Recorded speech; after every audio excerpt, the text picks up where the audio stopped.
నమస్కారం. ఈరోజు సుఖీభవలో అజీర్తి, అల్సర్, గ్యాస్ బాధల ముక్క పరీక్షలో ఏం తెలుస్తుంది? డాక్టర్ని కలుస్తున్నారా? అయితే ఒక్క క్షణం. ఆపదలో ఆత్మీయ నేస్తం క్రిటికల్ కేర్. ఇంకా హెల్త్ టిప్. చిన్న సమస్య పెద్ద చికాకు. ఎసిడిటీకి ఈ 4 పదాలు అతికినట్లుగా సరిపోతాయి. గుండెల్లో మంటగా ఉందని, ఛాతిలో కొలిమి పెట్టినట్లుగా ఉంటోందని మనలో చాలామంది బాధపడుతుంటారు. ఒక తీరుతెన్నులేని ఆహారపు అలవాట్లకు తోడు పొగ తాగడం, మద్యపానం వంటి చెడు వ్యసనాల మూలంగా యువతలో ఎసిడిటీ బాధలు ఎక్కువగా కనిపిస్తున్నాయని చెబుతున్నారు డాక్టర్లు. పుల్లటి తేనుపులు, గ్యాస్ ట్రబుల్, పొట్టలో అల్సర్లు, ఈ బాధలన్నింటినీ కలిపి డాక్టర్లు గ్యాస్ట్రో ఈసోఫేజియల్ రిఫ్లెక్స్ అని, వాడుకలో జీఈఆర్డీ అని పిలుస్తారు. ఛాతిలో కొలిమిని రగిల్చే జీఈఆర్డీ బాధలు కారణాలు, పరిష్కార మార్గాల గురించి ఇప్పుడు తెలుసుకుందాం.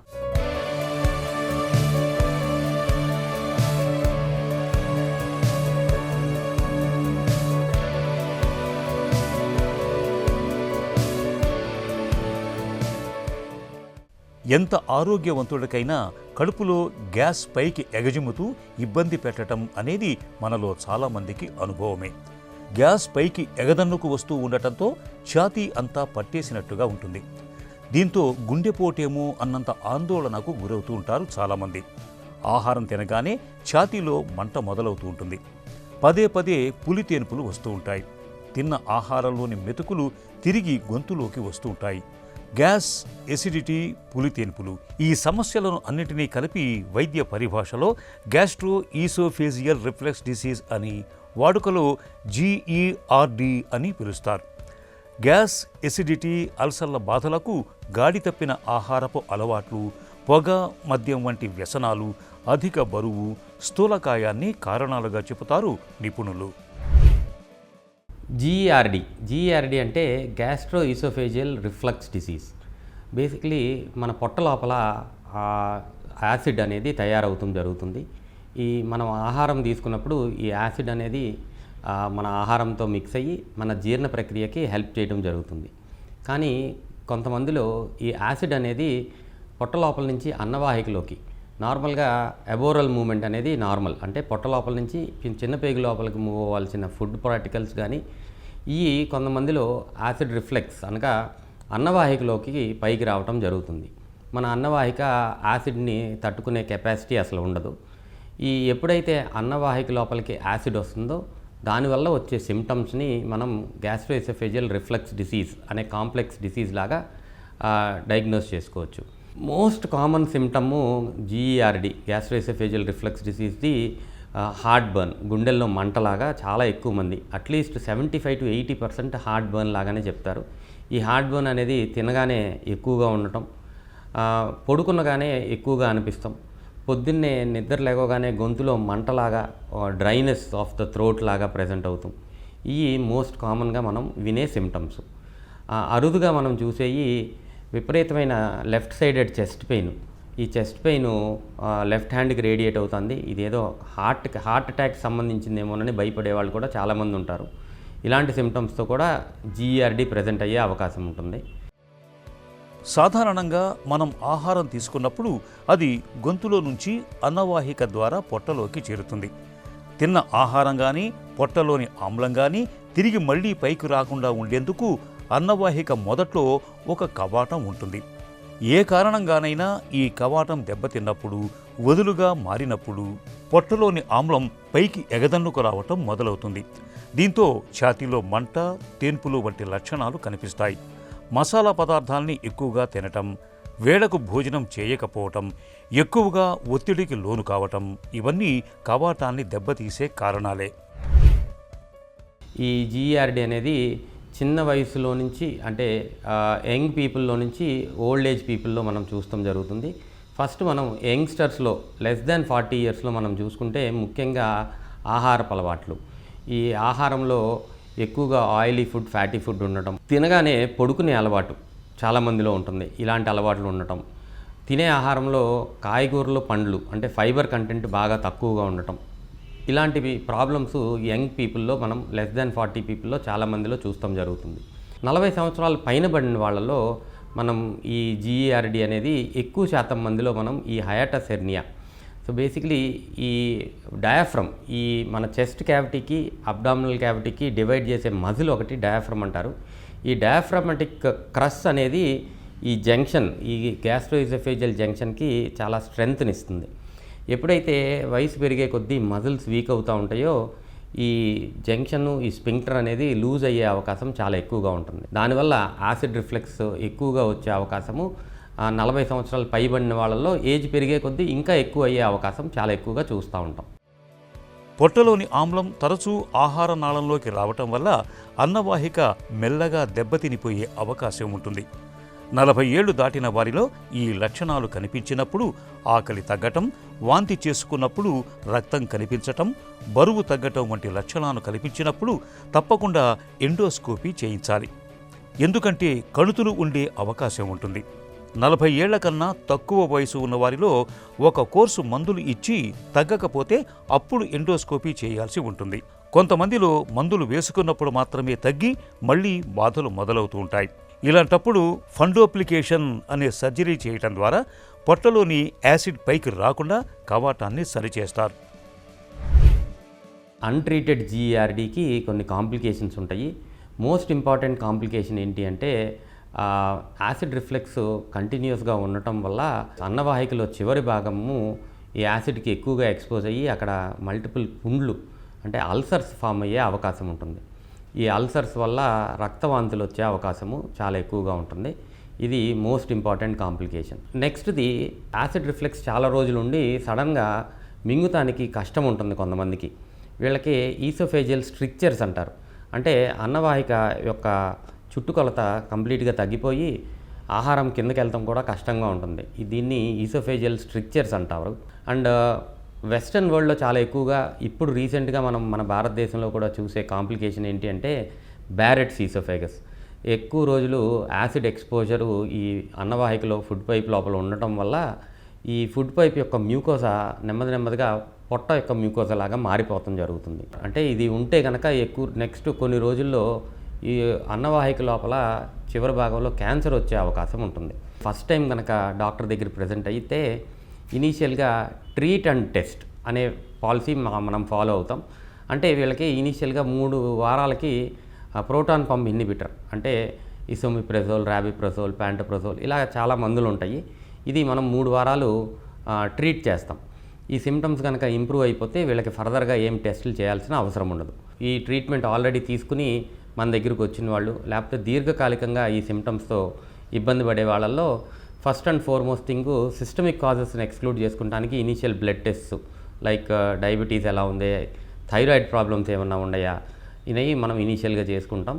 దాంతోపాటు సైమల్టేనియస్గా అప్పర్ గ్యాస్ట్రోఇంటెస్టైనల్ ఎండోస్కోపీ నోటి ద్వారా ఒక ట్యూబ్ పంపించి మనం లోపల మ్యూకోసా ఎలా ఉంది అనేది చూసుకుంటానికి చేసే టెస్టే అప్పర్ ఈసోఫేజియల్ ఎండోస్కోపీ. సో ఇది ఈ ప్రైమరీ టెస్ట్. దీన్ని బట్టి మనం ట్రీట్మెంట్ చేస్తాం జరుగుతుంది. కాంప్లికేషన్స్ లేని వాళ్ళు ఎవరైనా సరే first and foremost thing lifestyle modification or ఈ సిస్టమిక్ ప్రాబ్లమ్స్ ఉంటే అంటే అన్కంట్రోల్ డయాబెటీస్ ఉంటే దాన్ని కంట్రోల్ చేసుకుంటాం. And proton pump inhibitors major part of the ట్రీట్మెంట్గా మనం చెప్పుకోవచ్చు. కొద్దిగా కాంప్లికేషన్స్ వచ్చిన వాళ్ళల్లో అయితే దాని కాంప్లికేషన్స్ బట్టి అల్సర్స్ ఉన్న వాళ్ళల్లో కొంచెం కొన్నిసార్లు బ్లీడింగ్ అల్సర్స్ ఉంటే ఎండోస్కోపీలోనే బ్లీడింగ్ ఆపుతానికి థెరపీ చేస్తాం జరుగుతుంది. ఈ proton pump inhibitors double dose కొంచెం ఎక్కువ రోజులు ఇవ్వడం జరుగుతుంది.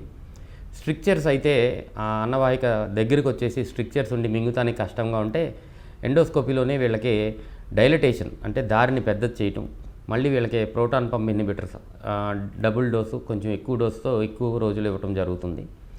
బ్యారెట్స్ ఈసోఫేగస్ ఉన్న వాళ్ళకే దాన్ని మనం కన్ఫర్మేషన్ బయాప్సీతో చేసుకుని ఇది బ్యారెట్స్ ఈసోఫేగస్ అని డయాగ్నోస్ చేస్తే ట్రీట్మెంట్ మళ్ళీ ప్రోటాన్ పంప్ ఇన్హిబిటర్స్ ఉంటుంది. కానీ వీళ్ళు రెగ్యులర్గా 6 నెలలకు ఒకసారి ఎండోస్కోపీ చేసుకుని 4 క్వాడ్రంట్ బయాప్సీ అంటారు.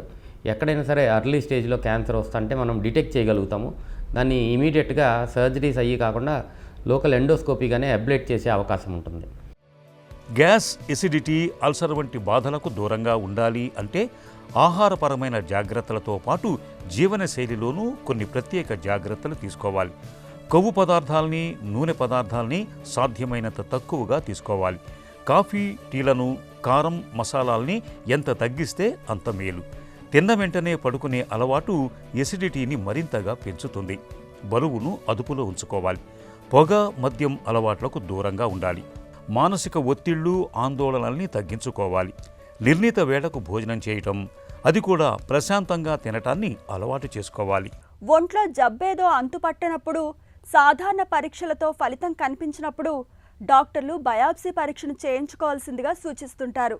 అనారోగ్యానికి గురైన భాగం నుంచి ముక్కను సేకరిస్తారు కాబట్టి ఈ పరీక్షను వాడుకలో ముక్క పరీక్ష అని కూడా పిలుస్తారు. అయితే మనలో చాలా మందిలో ఉన్న అనుమానం ఏంటంటే క్యాన్సర్ అని అనుమానించినప్పుడే బయాప్సీ చేస్తారని అనుకుంటారు. నిజానికి క్యాన్సర్ అనుమానం ఉన్నప్పుడే కాదు, ఇతరత్రా జబ్బుల్లోనూ ఖచ్చితమైన వ్యాధి నిర్ధారణ కోసం బయాప్సీ చేస్తుంటారు. బయాప్సీ పరీక్ష గురించిన పూర్తి వివరాలను ఇప్పుడు తెలుసుకుందాం.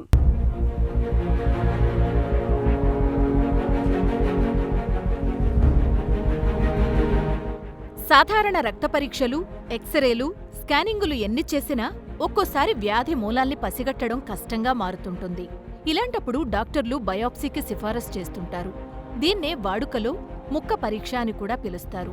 బయాప్సీ అనగానే మనలో చాలామంది క్యాన్సర్ తాలూకు నిర్ధారణ పరీక్షగా భావించి భయాందోళనలకు గురవుతుంటారు. బయాప్సీ అనేది క్యాన్సర్ నిర్ధారణ పరీక్షే అయినప్పటికీ అన్ని సందర్భాల్లోనూ క్యాన్సర్ నిర్ధారణ కోసమే బయాప్సీ చేయరు. ఇతరత్ర సమస్యల మూలాల్ని ఖచ్చితంగా గుర్తించేందుకు కూడా బయాప్సీ అనేది ఉపయోగపడుతుంది. బయాప్సీ పరీక్షలో భాగంగా సమస్య లేదా కణితి ఉన్న భాగం నుంచి కొంత కణజాలాన్ని సేకరిస్తారు. సాధారణంగా బయాప్సీ విధానంలో ఎముక మూలుగు నుంచి కానీ, ఎండోస్కోపిక్ పద్ధతిలో గానీ, సూదిని గుచ్చడం ద్వారా, చర్మ కణాలను సేకరించడం ద్వారా, లేదంటే సర్జరీ చేయడం ద్వారా గానీ కణజాలాన్ని సేకరిస్తారు. సేకరించిన కణజాలాన్ని మైక్రోస్కోప్లో పరిశీలిస్తారు. అనుభవజ్ఞుడైన పాథాలజిస్ట్ మైక్రోస్కోప్ స్లైడ్ల మీద క్యాన్సర్ కణాల సంకేతాలను సులువుగా పసిగట్టగలరు. క్యాన్సర్ కణం పెద్దదిగా, ఒక క్రమాకారం లేకుండా ఉంటుంది.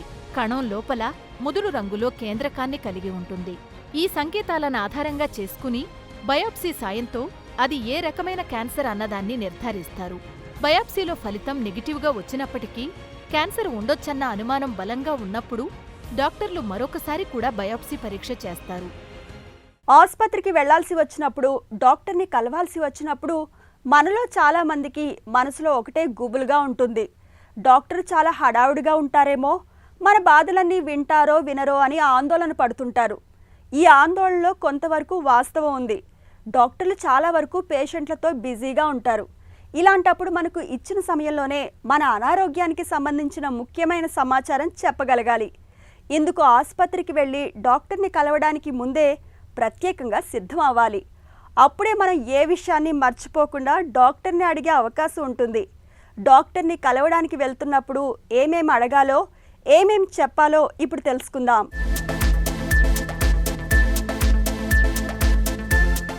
డాక్టర్ దగ్గరికి వెళ్ళినప్పుడు మనకిచ్చిన కొద్దిపాటి సమయంలో మనలో చాలామంది అన్ని సమస్యల్ని చెప్పలేకపోతూ ఉంటారు.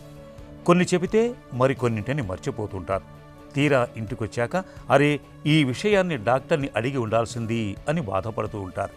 ఈ పరిస్థితిని అధిగమించేందుకు మనకు కేటాయించిన సమయంలోనే మనకు సంబంధించిన ముఖ్యమైన సమస్యల్ని ప్రస్తావించేందుకు మనం ప్రత్యేకంగా సిద్ధమవ్వాలి. మన సమస్యల్ని, బాధల్ని, డాక్టర్ని అడగాలనుకున్న అంశాలను అన్నింటినీ ఒక క్రమంలో పేపర్ మీద క్లుప్తంగా రాసుకోవాలి. వీటిలో కూడా అతి ముఖ్యమైన వాటినే డాక్టర్కు ముందుగా చెప్పాలి. అలాగే గతంలో వైద్యులను కలిసినప్పటికీ ఇప్పటికీ మధ్య కొత్తగా వచ్చిన మార్పులు ఏమిటో గుర్తుపెట్టుకుని వైద్యులకు చెప్పటం అవసరం. దానివల్ల తాము ఇచ్చిన చికిత్సతో ఫలితాలు ఎలా ఉంటాయన్నది వైద్యులకు తేలికగా అవగతమవుతుంది. ఆకలి, బరువు, నిద్ర, నీరసం, చూపు, వినికిడి ఇలాంటి విషయాల్లో ఏవైనా మార్పులు తలెత్తితే తప్పకుండా చెప్పాలి. వీలైనంత క్లుప్తంగా వివరించాలి. ఇక గతంలో రాసిచ్చిన మందుల చీటీలను, రిపోర్టుల్ని మర్చిపోకుండా తప్పనిసరిగా వెంట తీసుకెళ్ళాలి. డాక్టర్ల వద్ద గడిపే సమయం తక్కువ కాబట్టి మన దృష్టి మళ్లించే విషయాలేమీ లేకుండా చూసుకోవాలి. ముఖ్యంగా సెల్ఫోన్లను ఆపేయాలి. కళ్ళజోడు, వినికిడి యంత్రాల వంటివి ఉంటే వాటిని తప్పకుండా పెట్టుకోండి. ఒకవేళ వైద్యులు చెబుతున్నది అర్థం కాకపోతే మరోసారి అడగటానికి ఎట్టి పరిస్థితుల్లోనూ మొహమాట పడకూడదు. వీలైనంత వరకు సన్నిహితులను ఎవరినైనా తోడు తీసుకెళ్లటం మంచిది. వైద్యులు ఏదైనా తక్షణ చికిత్స సూచించినా, పరీక్షలు చేయాల్సి వచ్చినా ఆసుపత్రిలో చేరాల్సి వచ్చినా తోడుగా ఉన్నవారు ఎంతగానో ఉపయోగపడతారు. పేషెంట్ పరిస్థితి ఏమాత్రం బాగాలేదని, క్రిటికల్గా ఉందనే మాటల్ని మనం తరచుగా వింటుంటాం. ఇక్కడ క్రిటికల్ అంటే అత్యంత విషమ పరిస్థితి అని అర్థం. ఇలాంటి సంక్లిష్టమైన దశ నుంచి రోగిని సాధారణ ఆరోగ్య స్థితికి తీసుకురావడానికి ఇవాళ చాలా ఆసుపత్రుల్లో క్రిటికల్ కేర్ యూనిట్ రూపంలో పెద్ద బృందమే అందుబాటులో ఉంటోంది. పేషెంట్ని ప్రాణాపాయ స్థితి నుంచి బయటకు తీసుకురావడానికి మత్తు వైద్యులు మొదలుకుని ఇంటెన్సివిస్టుల దాకా ఎంతోమంది నిపుణులు ఈ క్రిటికల్ కేర్ యూనిట్లో నిరంతరం శ్రమిస్తూ ఉంటారు. ఆపత్కాలంలో ప్రాణాలకు భరోసానిచ్చే ఐసీయూ, క్రిటికల్ కేర్ యూనిట్ల గురించిన పూర్తి వివరాల్ని డాక్టర్ని అడిగి ఇప్పుడు తెలుసుకుందాం.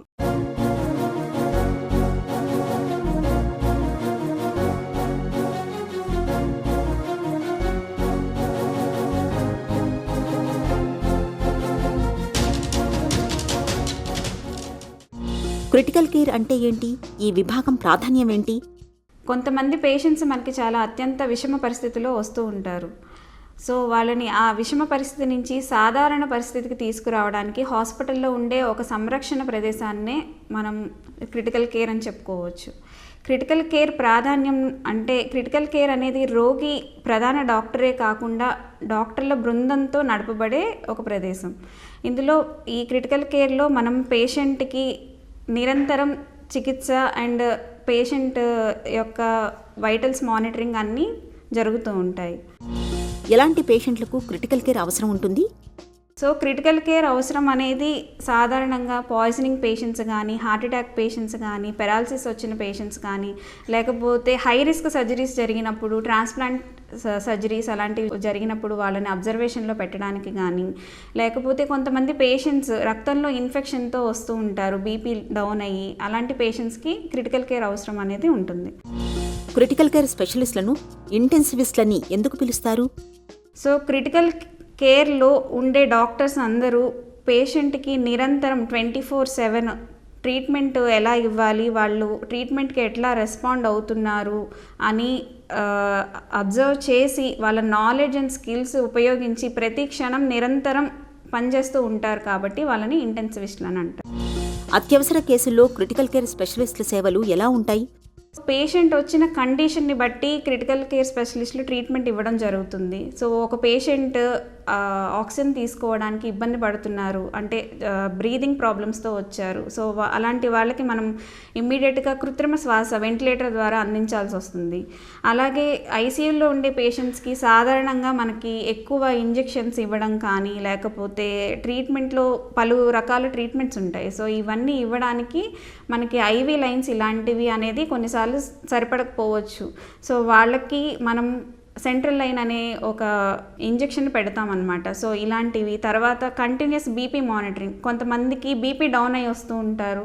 సో వాళ్ళకి కంటిన్యూస్ బీపీ మానిటరింగ్ చేయడానికి మనం ఆర్టీరియల్ లైన్స్ అని పెట్టుకుంటాము.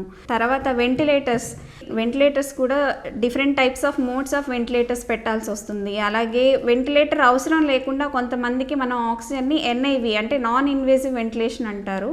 సో అలాంటి వాటి ద్వారా మనం అందించవచ్చు అన్నమాట. క్రిటికల్ కేర్ యూనిట్లో టీం వర్క్ ఎందుకు ముఖ్యం? నిజమేనండి. క్రిటికల్ కేర్లో టీం వర్క్ అనేది చాలా ఇంపార్టెంట్. అంటే టీం వర్క్ అంటే ఓన్లీ డాక్టర్సే కాదండి, even nursing staff, including house keeping staff, వీళ్ళు కూడా ఇంపార్టెంట్. సో నర్సింగ్ స్టాఫ్ ఉంటే వాళ్ళు పేషెంట్కి వైటల్స్ అన్నీ మానిటర్ చేస్తూ ఉంటారు, వాటన్నిటిని చార్ట్స్ ప్రిపేర్ చేస్తూ ఉంటారు. So over a period of time patient ట్రీట్మెంట్కి ఎలా రెస్పాండ్ అవుతున్నారు అనేది మనం ఆ వైటల్ సైన్స్ అవన్నీ చూసి తెలుసుకోవచ్చు. అలాగే టైమ్లీ ట్రీట్మెంట్ కూడా చాలా ఇంపార్టెంట్. సో ఏ ట్రీట్మెంటు ఎట్లా ఏ టైంకి ఎలా ఇవ్వాలి, ఎన్ని అవర్స్లో ఇవ్వాలి అనేది కూడా చాలా ఇంపార్టెంట్. సో ఇవన్నీ కూడా మనకి నర్సింగ్ స్టాఫ్ జాగ్రత్తగా ట్రీట్మెంట్ ఇవ్వడం అనేది ఇంపార్టెంట్. అలాగే ఐసీయూ పేషెంట్స్ చాలా రోజులు కదలకుండా ఉంటూ ఉంటారు. సో వాళ్ళకి బెడ్ సోర్స్ వచ్చే అవకాశం ఉంటుంది, డీవీటీ అనే ప్రాబ్లమ్స్ ఇలాంటివి వచ్చే ఉంటాయి. సో ఇవన్నీ ప్రివెంట్ చేయడానికి మనం పేషెంట్కి పొజిషనల్ చేంజెస్ చేస్తూ ఉంటాం. సో వీటన్నిటికీ హౌస్ కీపింగ్ వాళ్ళు ట్రైన్డ్ అయిన పర్సన్స్ అనేది చాలా ఇంపార్టెంట్. క్రిటికల్ కేర్కు సంబంధించి ఇటీవలి కాలంలో వచ్చిన మార్పులేంటి? సో ఇప్పుడు కొత్తగా మనకి టెలి ఐసీయూస్ వస్తున్నాయి, స్మార్ట్ ఐసీయూస్ వస్తున్నాయి. సో ఇవన్నీ ఏంటంటే latest technologies and artificial intelligence ఇవన్నీ యూస్ చేసి మనం ఐసీయూస్ అనేవి వస్తున్నాయి. సో వీటిలో ఏంటంటే మనం ప్రతి క్షణం పేషెంట్ ఎదురే ఉండి మానిటర్ చేయాల్సిన అవసరం లేదు. మనం ఎక్కడున్నా కూడా, ఈవెన్ ఇంట్లో ఉన్నా లేకపోతే ఏదైనా ఫంక్షన్లో ఉన్నా, బయట ఎక్కడైనా ఉన్నా సరే మనం వీటిని ఉపయోగించి పేషెంట్ కండిషన్ని ప్రతి క్షణం మనం లైవ్గా చూసుకోవచ్చు. అండ్ పేషెంట్ ఎలా రెస్పాండ్ అవుతున్నారు, ఏమైనా చేంజ్ చేయొచ్చా అనేది, సో వాళ్ళకి మనం ఏమైనా ఇన్స్ట్రక్షన్స్ ఇవ్వాలనుకున్నా కూడా మనం స్టాఫ్తో మాట్లాడుకోవచ్చు. At the same time patient ప్రతి డేటా మనం డిజిటలైజ్ చేయొచ్చు. ఇదివరకు ఉన్న వెంటిలేటర్స్కి ఇప్పటికి చాలా మార్పులు వచ్చాయండి. ఇదివరకు 1 or 2 మోడ్స్తో వచ్చేవి, ఇప్పుడు అధునాతన ventilators with different types of modes of ventilation వస్తున్నాయి. సో వాటి వల్ల ఏంటంటే పేషెంట్ ఎటువంటి కండిషన్ అయినా మనం పేషెంట్కి కృత్రిమ శ్వాస ఎటువంటి పరిస్థితుల్లో అయినా అందించగలిగే సౌకర్యాలు ఉంటున్నాయి. తర్వాత కోవిడ్ వచ్చిన తర్వాత మనకి ఇంకొకటి అధునాతన ట్రీట్మెంట్ ఏంటంటే ఎక్మో. సో ఎక్మో అంటే ఎక్స్ట్రా కార్పోరియల్ మెంబ్రెయిన్ ఆక్సిజనేషన్ అంటారు. అంటే లంగ్స్ బాగా డ్యామేజ్ అయ్యి, సో మనం వెంటిలేటర్స్ పెట్టినప్పుడు కృత్రిమ శ్వాసను మాత్రమే అందించగలం, కానీ ఆక్సిజన్ని తీసుకోవడం అనేది, ఆక్సిజన్ ఎక్స్చేంజ్ అనేది లంగ్స్లోనే జరగాలి. సో ఆ లంగ్స్ అనేవి బాగా డ్యామేజ్ అయ్యి లంగ్స్లో ఎక్స్చేంజ్ అవ్వట్లేదు అనుకున్నప్పుడు మనం ఎక్మో లాంటి వాటి సహాయం తీసుకోవాల్సి వస్తుంది. ఐసీయూలోకి అందరినీ అనుమతించకపోవడం వెనుక కారణాలేంటి? ఐసీయూలో పేషెంట్స్ సాధారణంగా చాలా క్రిటికల్ కండిషన్లో వస్తూ ఉంటారు. సో వాళ్ళకి వ్యాధి నిరోధక శక్తి చాలా తక్కువ ఉంటుంది. సో అటువంటి పేషెంట్స్కి మనం అటెండర్స్ని ఎక్కువ ఎలో చేయడం వల్ల ఇన్ఫెక్షన్స్ ఈజీగా క్యాచ్ చేసే అవకాశం ఉంటుంది. అలాగే పేషెంట్స్ కూడా ఎమోషనల్లీ వల్నరబుల్ అయ్యే అవకాశం ఉంటుంది. క్రిటికల్ కేర్ యూనిట్ని ఆపత్కాలంలో మన ప్రాణాలకు భరోసానిచ్చే ఆత్మీయ నేస్తంగా చెప్పుకోవచ్చు.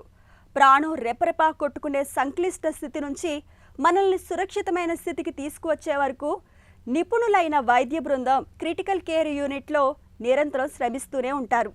ఇక ఈ రోజు కార్యక్రమాన్ని ముగించే ముందు స్టార్ హాస్పిటల్ సమర్పించు ఒక చిన్న చిట్కా మీకోసం. కీళ్ల నొప్పులతో బాధపడుతున్నప్పుడు కొద్దిగా ఆవ నూనెను గోరువెచ్చగా వేడి చేసి అందులోకి కొద్దిగా నల్ల ఉప్పును కలిపి నిత్యం కీళ్లపై మృదువుగా మర్దన చేస్తూ ఉండండి. పోటెత్తే కీళ్ల నొప్పుల నుంచి మంచి ఉపశమనం లభిస్తుంది.